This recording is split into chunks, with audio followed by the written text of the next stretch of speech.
ہماری پہچان 14 سالہ حمزہ رات کو دیر تک سوچوں میں گم رہا۔ وہ کسی نتیجے پر پہنچنا چاہتا تھا۔ وہ اس زبان کو جاننا چاہتا تھا جس میں لکھی گئی ہزاروں کتابیں، اخبار، رسالے بڑے سے گھر کے ایک بوسیدہ حصے میں بنے ہوئے کمرے میں موجود تھی۔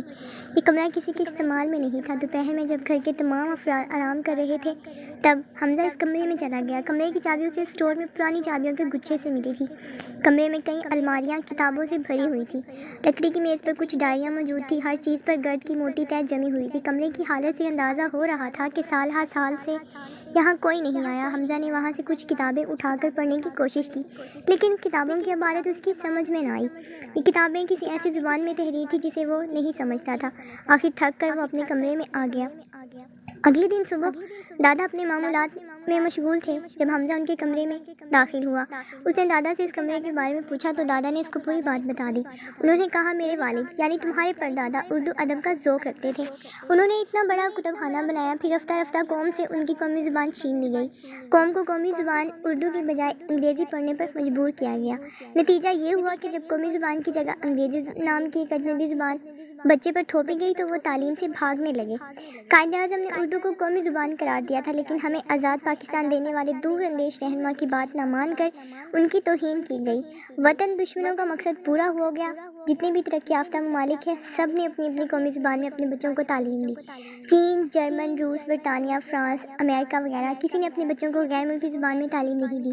روتا ہے یہاں انگریزی کے خنجر سے اردو کا قتل کیا جا رہا ہے۔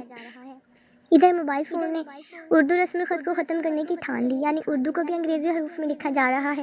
ایک انگریز فلسفی نے یہ بات یوں کہی، زبان ختم کرنے کے لیے کسی کتب خانے کو آگ لگانے کی ضرورت نہیں، رسم الخط بدل دینا کافی ہے۔